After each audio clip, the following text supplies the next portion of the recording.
Broadcasting from an undisclosed location under a farm pond somewhere in the Midwest.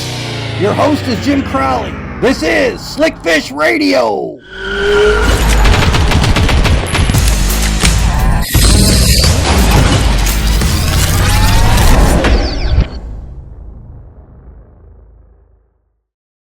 Hey, and we are back. Hey, everybody! Welcome to another edition of Slickfish Radio. This is going to be a fun show.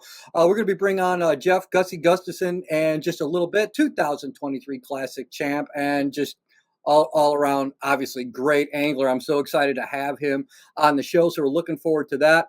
Couple things to tell you tonight. First of all, I want to thank some of our sponsors that help bring this show to you each and every episode, and that is our friends over at Shields in Springfield, Illinois. I was just there I think last week. I think I stopped in a little bit. Man, everything is loaded. They are, if you need anything extra for fishing season, they are there. Brought my bike in for a tune-up.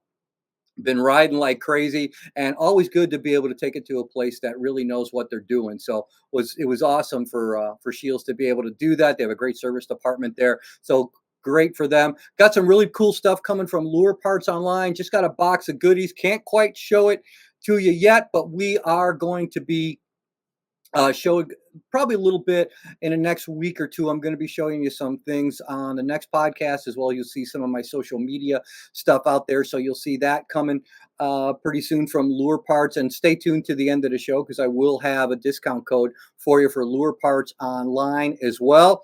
And of course, our friends at Cast King just got off doing a great podcast with Nikki over on her YouTube page for Cast King over there. That was a lot of fun. So if you haven't seen her show yet, make sure you check in live with Nikki over there on Cast King's YouTube page. She does a great job, and we had a lot of fun over there. Friends over at Mudhole, maybe some of you saw the advertisements this week out on social media. My new signature rod series rod kits just came out. So those are out there.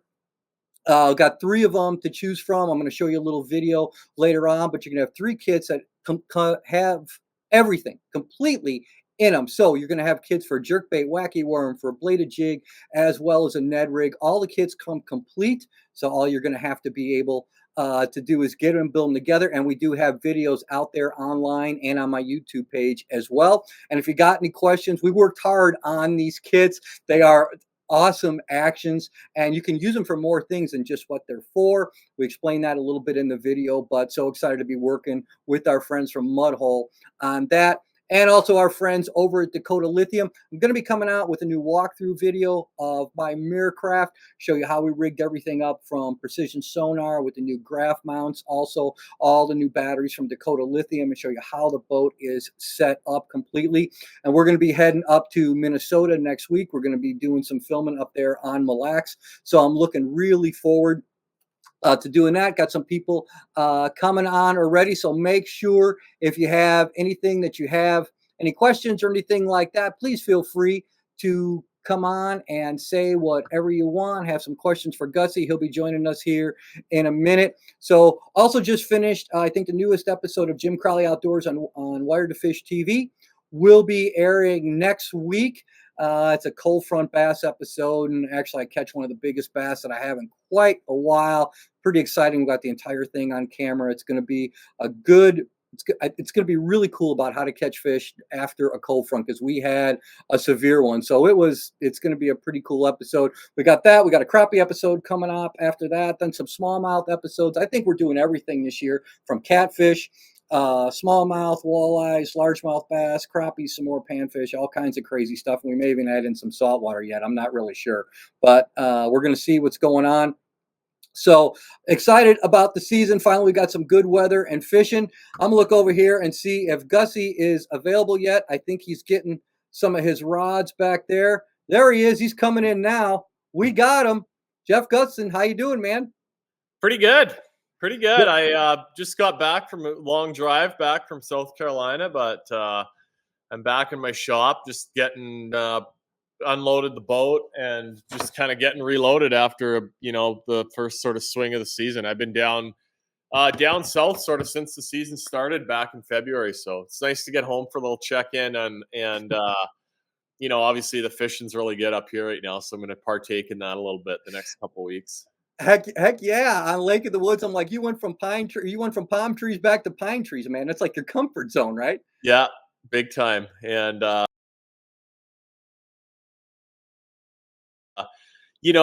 when I get to come back here, you really get a good, just how good we have it up here. Because I've been fishing some lakes where it's like if you get a bite, you get excited, and I can go out here and it's more like I want to get 10 and 10 casts in a row. Like we can do that right now. So Well, sure, yeah. Well, you sound like you were in Illinois, where I'm from. You get a bite, you get excited, man.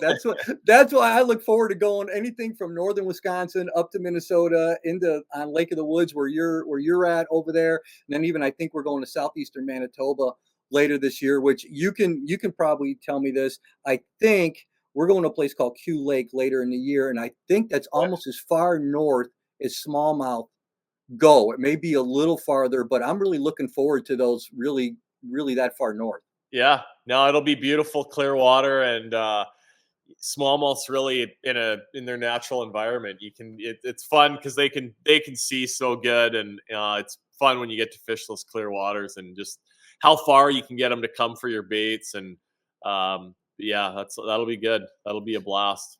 Yeah, I'm looking hopefully top water, maybe some crankbaits, hoping they haven't moved out to the reefs quite yet. I think we're gonna be there about the first week of September. So if the weather stays stable, they shouldn't be moving all the way out yet. So I'm looking forward to that. Are you guys are still in post spawn now on Lake of the Woods, or excuse me, pre spawn on Yeah, Lake of the Woods?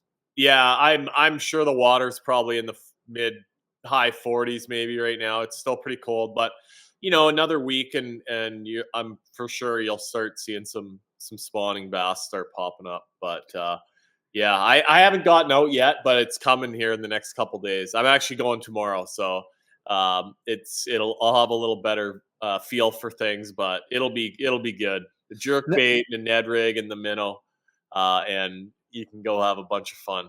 Yeah, and then my favorite, and I'm sure you probably throw it too, is probably that little black hair jig. Is when times get tough, that hair Yeah. jig can be. Ah, there we go. He's going back for it. That thing just gets deadly, man. Um, yeah, Reaching, reaching for it. we've got. I'm just gonna turn the ringer off here. Sure, take your My time. Usually, if I'm talking to a smallmouth guy and you bring up that hair jig, everybody's always got their favorite to throw. Yeah, so like I've made my own for years. Yeah. Northland Tackle now we have one, the Elite. It's an Elite series in their Elite series lineup. So everything's got Gamakatsu hooks. But these, as far as like a hair jig that you can buy, are as nice as you're gonna find. Like I said, good hook. They're tied pretty nice. I'll pop one open here. Yeah, go ahead. You get two for a pack, and I think they're like 7 or 8.99, so like pretty good deal. Like I couldn't make these things for and sell them for less than it takes me 12 or 15 minutes to make one, but that right Yeah. there is you can see they're filled out good. A way you can tell if you have a good hair jig, I like to do anyway, is you can kind of blow on the back of it, and you don't want to have any gaps in there anywhere. You Hmm. just want it to be nice and even like that all the way around.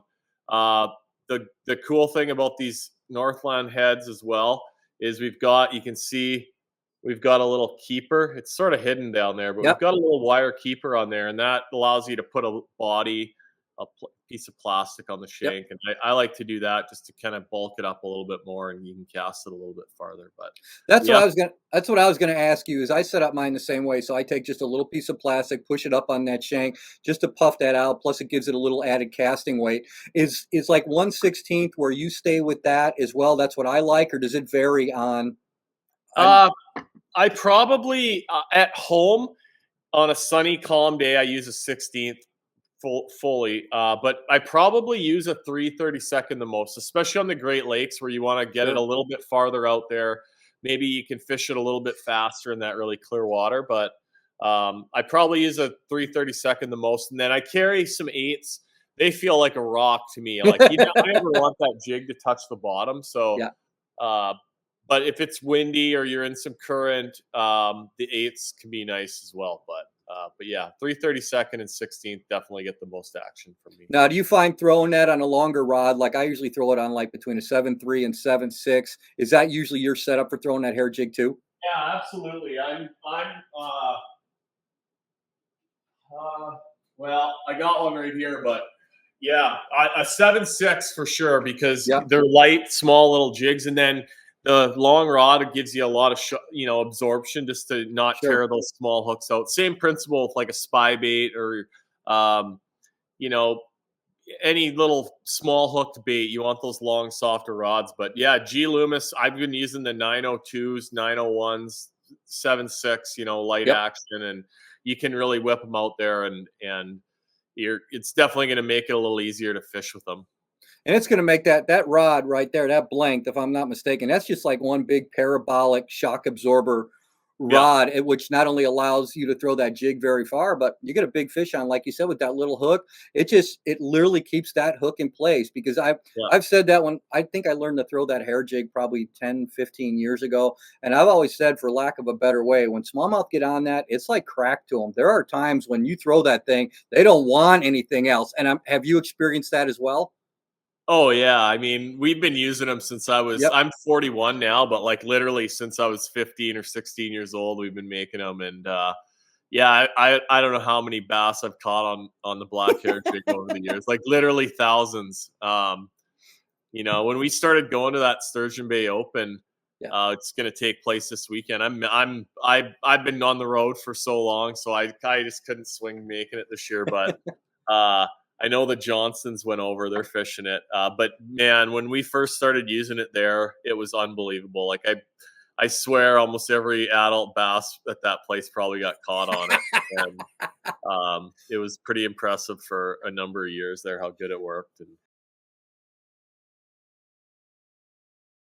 I- uh, I've I've said I've probably caught more smallmouth over 4 pounds on that black hair jig than yeah, just about every other lure combined. And after a while, I don't know exactly what they think it looks like, whether it's a mayfly, whatever. After all this time, I don't care. I just know that thing, when they're on it, that is just one fun bite, and it's a very consistent hooking bait as well. yeah. And when they want that thing, it's going to be a good day. Yeah, no, for sure, and it's finesse, but Yeah. it's a fun bait to use. I mean, it's not you're not getting snagged with it, usually all the time. Yep. It's pretty easy to use and many days where it's going to outfish everything else in the boat. So, yeah, if you haven't tried it, I mean, if you're into smallmouth fishing now and you're up north and you haven't tried the marabou jigs yet, I mean, you're really You getting need to. behind. Yeah, you Yeah, need to. you need to. The first rod that actually went in my boat when we're heading up to northern Minnesota to Mille Lacs next week, and the first rod, no kidding, that went in the boat was my hair jig rod. It's like the American Express card, man. You just don't leave home without it. That's just one of those things. If nothing else is biting, and it's just gonna be one of those things that's gonna get bit. What are some of your other favorite pre-spawn baits for smallmouth? Because everybody from northern Wisconsin to Minnesota is really kind of getting. It's about that time for them right Yeah. now. So what are some of your other favorites that, these are what I'm going to have on a deck. These are some of my go-tos that I have to have. Yeah, so I'm taking a couple people out tomorrow, and I've been out here in my shop just getting rigged up for the last little while. Uh, for me, it's a jerk bait, a Ned rig, and the minnow. The Smeltnator jig head with a Sure. jerk shad on it. Those three baits, I can go have a lot of fun tomorrow, and you can most places.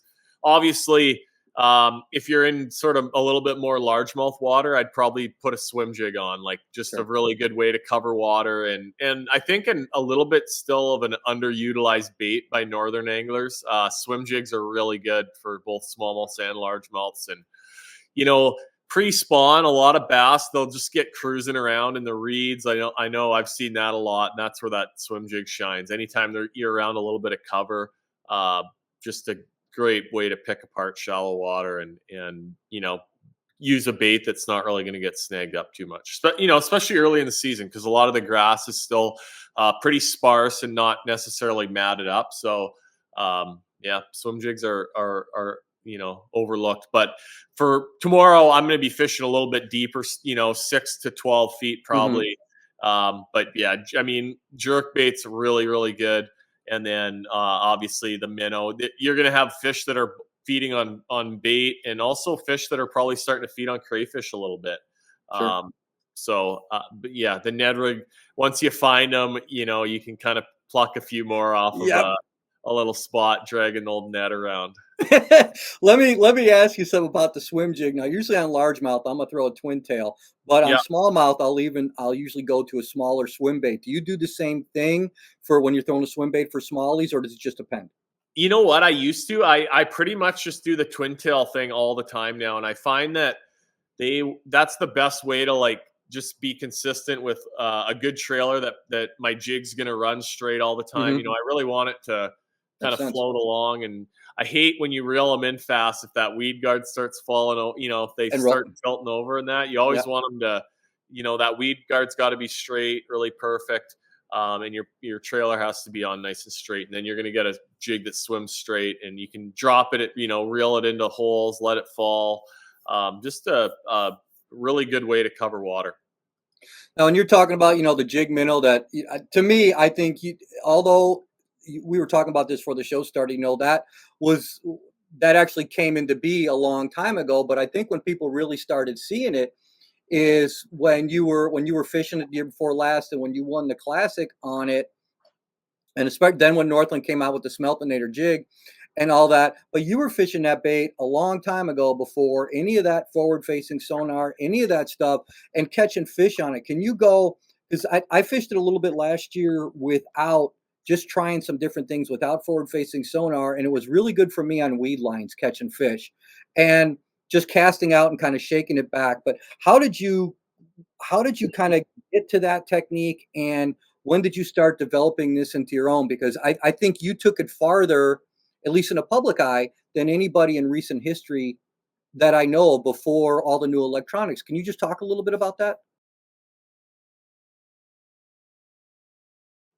Yeah, so we knew a long time ago that bass in our lakes in the later in the summer and in the fall are eating ciscos and smelt pelagic bait fish, and you get a soft jerk shot. It's just a really good. It Hmm. resembles the bait fish really, really good. So I'm gonna rig one up. I mean, I always use the Smeltinator jig heads. Yep. You've got the nice eye, lifelike design. They're all built on a Gamakatsu hook, strong hook, and we've got some nice finishes on them on these baits as well. I pretty much exclusively use the Z-Man scented jerk shads, and they're Hmm. your Elastec baits, so they're stretchy, they're very durable, and they're buoyant. And I think that really helps to. And I've said this many times Good. on these shows, but like I think it helps keep that bait horizontal and Sure. really natural in the water when you're swimming it or hovering it over top of fish. But for us, the technique we used to get, we would actually find the smallmouths on these pieces of structure. It could be a hump or a point, um, and then get on top of them with 2D and basically watch our bait like we do when we're ice fishing. And we call it hanging a minnow. But it's the same principle as like the southern guys call it a Demiki rig, Hmm. but basically getting on top of the fish, hanging that minnow up above them, holding your rod still, and it's amazing. They'd come up and bite it. And when I won my elite tournament at Knoxville, that's how I caught all the fish. Watched every one of them bite on Right. 2D. When we went back for the classic, I was kind of 50-50. I probably caught half the fish under the boat, and the other half I actually caught casting at them and swimming the minnow over top of them using forward facing sonar. So that's I think the forward sonar certainly given us a lot more opportunity now with these kinds of baits, and it's the best bait there is. You're seeing it win. I think this style of baits won most of our tournaments this year in the Yep. in pro bass fishing. So it's a deadly rig right now all over the country, and it will remain that way for the foreseeable future for sure. But okay, so one trick, these Elastec baits can be a little bit more difficult to rig Hmm. up. So the most important thing, you always want to have these minnow baits nice and straight on your jig head. If they're not straight, they're going to twirl around when you're reeling them in, twist your line, not look natural. So you want it to be on there nice and straight. And then when you get it to that point, you see I have it about 3/4 of the way done. I'm going to actually pinch the plastic right here, and you Hmm. just kind of snap it into place. just like that. You snap it, and then you can kind of work it around a little bit from there. But there you go. You can see that thing's on there, nice and straight. Yep. And all the baits have a line in the middle on the back, so that's where it gives you a good reference point of where to pop your hook point out. But yeah, just like that. And then my general rule, whether you're going to get on top of them and hang it or cast at them, always keep the bait a few feet above the fish. The more you can make them like swim up for it, work for it, the more likely they're going to be to bite it.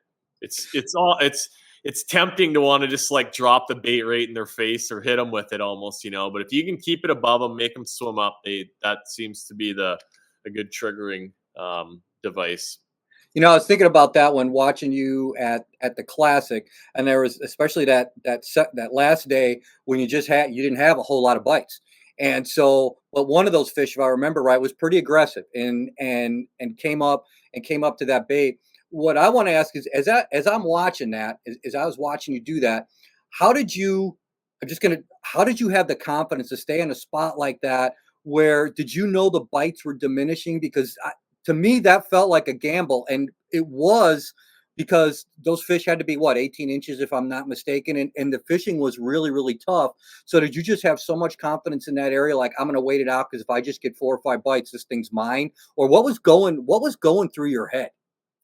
Well, it was a tough place to fish, and it's an awesome place to have these tournaments because Knoxville's a great city. Oh yeah, and all the infrastructure there, but like the place is tough. It can be tough fishing, and I from the winning there, the elite event a couple years before, I had a lot of confidence and pretty much was fully committed to fishing for smallmouths. I mean, before we even got there. Obviously, the Classic's a 3-day event. Anyone that watched it, I had a really, really good first couple days. Oh I had yeah, the biggest catch each day, the first 2 days, and then the awesome. final day, it got really tough. I think fishing pressure. I think it was really a nice weather. The weekend of the tournament. I think a lot of those fish were leaving that deep water to start heading for the bank to spawn, and so. If I'd had to go another day, I probably would have been in big trouble. But luckily, I had a pretty good sized lead, and I caught 2 real nice ones on the Yeah. last day, and it was enough to hold off Brian Schmidt, who took second. But yeah, it was a stressful day. I just knew that the fish that I needed were around me out there on those couple spots, and I caught several 17.5 inchers. I mean, real nice ones, 3-pounders that I had to throw back because they have to be 18 inches to keep there. Heartbreaking. So, you're around them, and you just, I really didn't have any better options, and so yeah. Luckily, it worked out. Or I mean, for the rest of my life, I'd be just going over how I chose to fish that day, but it worked out. So. Now What else? on that bait, there's obviously some different weights do you throw. Do you have one that you Yeah. always start with, and then you're going to go up or down depending on the situations? Like what I'm trying to ask you, so people would know, is if they're, because this is still a new technique, not to a lot of you guys, but still Yep. to a lot of people out there. So to give them a starting point, if you were going to start with this technique, what weight would you start with to start learning to be successful with it? So I kind of go by if I'm in 10 feet or less, I'm going to use the 8, maybe a quarter if it's windy. Between 10 and 20, I'm going to use a 1/4 ounce, and 20 plus, I'm usually going to use a 3/8 ounce. But again, Okay. the wind, if you're in windy conditions, you sometimes got to use that 3/8 just to be able to put the jig where you want it, with watching forward sonar and get it so that it sinks pretty quick. But yeah, mostly probably use a 1/4 and then a 3/8 and then the 8th the least. But you kind of got to carry all of them because if the fish there's times, and we saw it especially with largemouths down south this winter, Mhm.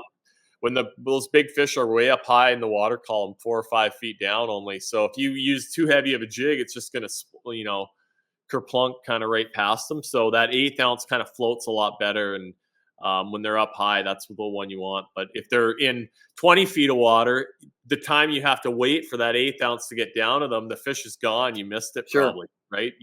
So 3/8 is going to be able to get down to them a lot quicker and hopefully get their attention. Did you find that with largemouth as well as with smallmouth, that keeping that bait above them? I know with Yeah, smallmouth for sure, but with largemouth, it's the same yeah, thing. You're kind of giving them that predator thing where I got to go get that. Is that your thinking? yeah.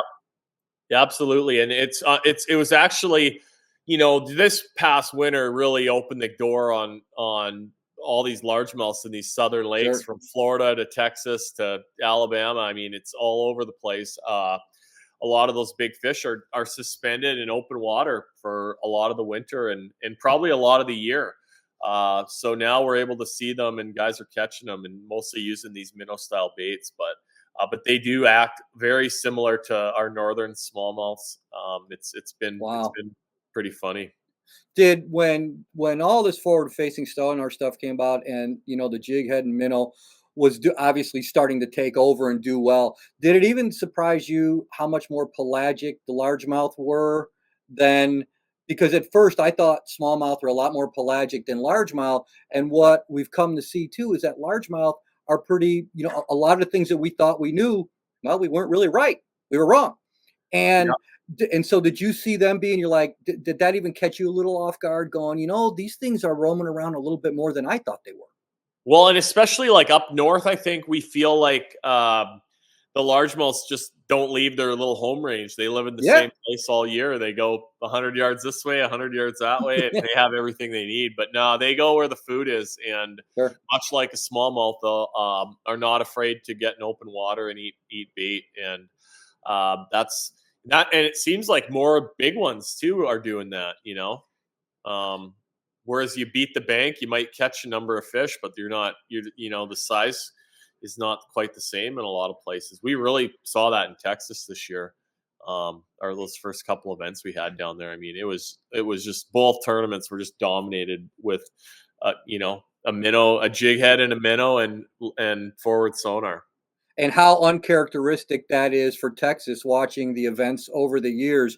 I just saw had Denny Brower on at the very end of last year, and Denny's just absolutely phenomenal guy. Just love the Yeah. guy to death. He's great, and to see him have six rods, spinning rods on his deck, I'm going, did somebody did somebody post the wrong picture there or something like that? But you got to adapt to the things that are changing, the things that are working. If you want to catch fish, what would you before we go to break? What would you recommend? Because not everybody out there has forward facing sonar. If they were going to take this jig and minnow, just kind of like what you did back in the day, but what would be your advice to them if you want to learn this technique? How they can start learning it, because it's effective without forward facing sonar. Yeah, and I mean, I've caught a lot of fish blind casting it, that bait on top of a point, on top of a hump, and you kind of get a feel for where it's 5 feet down, when it's 8 or 10 Hmm. feet down. You do kind of got to learn that, but that, and keep your eye on your 2D. It's crazy Yep. anywhere you fish, especially up north where the water's fairly clear. Bass are really inquisitive. They come and check out the boat all the time. I mean, you see fish just under your 2D sonar on the front. It's probably bass. And I fished this tournament on Lake Lanier and for spotted bass about a month Yeah. ago. And it was unbelievable how that's how I caught most of them. If I pulled up to a spot, a hump, it was all fishing deep. Within 5 minutes, I would have a few under the boat, and if I didn't, there That's probably was no fish that's around. And I mean, I have crazy. That's crazy. I can look around with the forward sonar, and then all of a sudden, here they are, just right under the boat, like it's crazy. And I know you've seen it more than I have, but I always think it's funny when you have a school of smallmouth come to the boat, right? And then you release the fish you caught, and you look under the boat, and there's a couple of them hanging out right down there in the shadow. I'm like, this is nuts.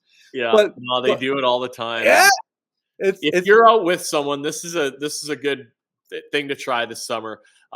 We do it in a lot of the team tournaments up here, but the guy in the back of the boat hangs a bait. Usually the hair jig's hard to beat, but you just stand on the back and hold that thing off the back of the boat, and it's unbelievable how many fish you'll catch with it. So when you're out with your friend this summer and you really want to, they're hogging the front of the boat and casting at all the good stuff, just go to the back and put a little Ned rig or the fluff, 8 Yeah. or 10 feet down off the back of the boat. I mean, pretty close, and you'll be surprised how many fish you'll come across. And I think right there is great advice for high school collegiate anglers right Yeah. there. If you've got a guy who, sometimes isn't giving you the water you need, and especially just exactly what Jeff just said right there, that little hair jig or dangling a little jig head minnow or even like a little Ned rig back there, it could probably get you a couple extra fish that guy wasn't counting on, wasn't it? Yeah, big time. And it's hard to do, but you just sort of go back there and just hold it still. You're not jigging it or making it do a whole lot. The stiller you can hold that thing, you'll just get a tick and you're into a 4-pounder. It's great. It's just awesome. We're gonna take a little bit of break, about 2.5 to 3 minutes. We'll come back, talk to you a little bit more about the classic and a couple other things. So we'll be back in just a couple minutes with Gussy. Stay tuned. Don't miss the rest of this. On top of that, we're going to be giving you some discount codes at the end of the show. Hang tight. We'll be back in about 2 and 2.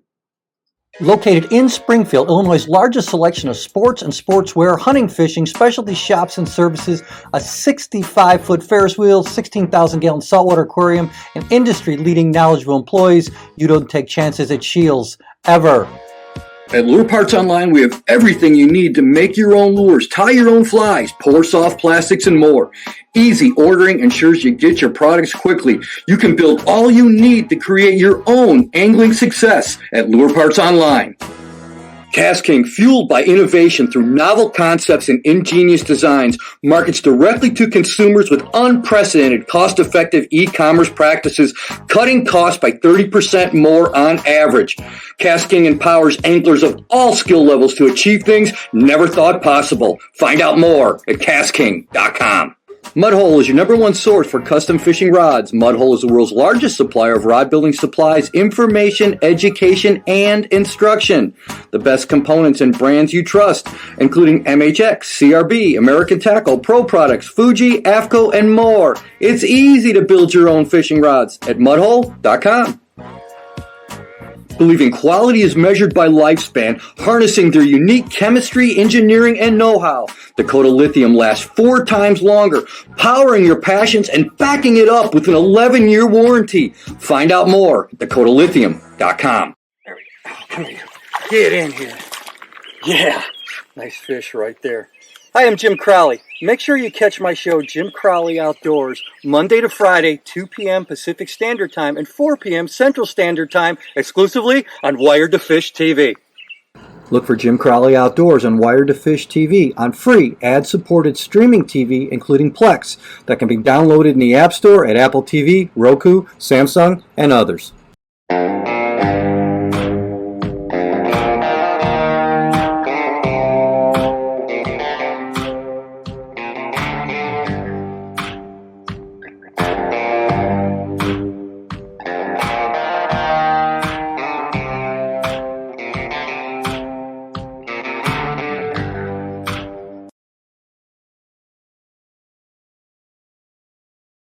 Hey, we are back with Gussy. Hey, man, thanks again for being on the show. So glad you had a minute after all that driving, because that was not a short trip. So Yeah. I am very grateful that you came came on tonight. Some of the high school or collegiate anglers that'll see this later, or just your average angler, you can have your ideas about what you want to catch fish on, but the Yeah. reality of it is a lot of times when you do that, it really doesn't work out in it doesn't always work out that way. And I always said, if I can go to even the couple local tournaments I still fish, I feel really good if I got 1 or 2 rods on the deck. If by midday I got 10 rods in the deck, Crowley's got a problem. And it's just because I have no idea what's going on. And what is your, and this may change from tournament to tournament for you, but what is your mindset like going into like the next couple tournaments? It's going to be tough. So do you set your thinking differently than you would like if you're going out? Obviously, you probably would then when you're going out fishing tomorrow. What is your thought process for that? Yeah, I mean, I'm gonna probably have like 20 plus fishing rods in that boat. Everything from some big swim baits, big baits, to an assortment of crankbaits, football jig, and then quite a few spinning rods. A Nico rig, a drop shot, the jig and minnow, maybe even a Ned rig. It's just and that stuff's probably going to be what I use to do my job. But you still hope you can run into something good and be able to use some of the bigger baits and reaction baits because if you can sometimes get that stuff going, you'll have a better shot at catching big fish. But anymore, I mean, a lot, especially like now we're getting pretty later into the year where a lot of people are fishing right now, and so in the next month, just a lot of the obvious spots and anything easy gets fished, and so these events in June, I think, are just going to be just a little bit that much more tougher because of that. Now, those offshore events that you're coming up to, do baits like glide baits and that still come into play for you, or are you going to stay a little bit more into the lack of a better term, finesse style approach for that, or do those come into play trying to get a bigger bite?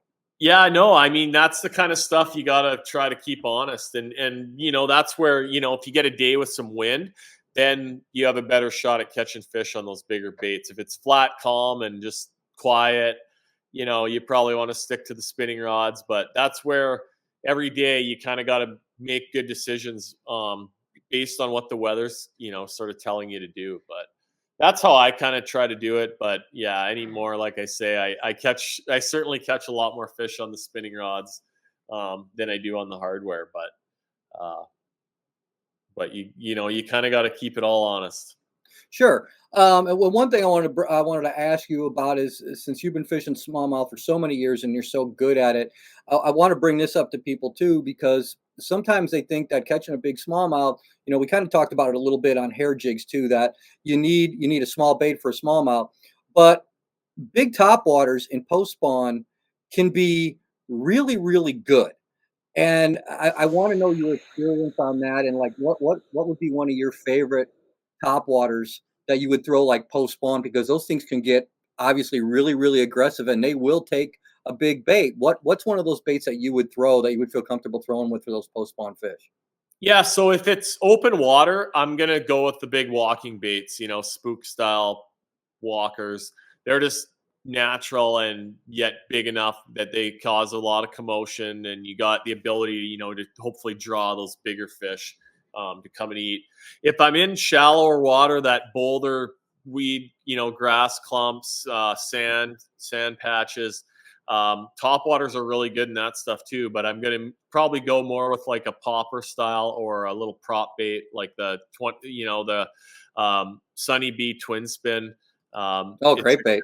real similar to a popper, but a little bit different sound, especially if there's a lot of bluegills around. It's a good bait, but Last before we let you go, because I know you're busy and packing up stuff and you want to get to bed so you can go fishing tomorrow. I can't blame you for that. That's gonna have that's you're gonna be part of? yeah, I mean, tackle wise, Yeah, with Northland, you've seen this year we've come out with some really good bass tournament quality sure. baits, jigs for, and moving forward. I mean, we're going to continue to work on some of the crankbaits, maybe a swim jig, a football jig, hair jigs. Just tournament quality baits that are good, and it's been a lot of fun. They're kind of we're making stuff that we use, and it's been good so far. It's been fun. Z-Man has a couple. They've been really good the last few years.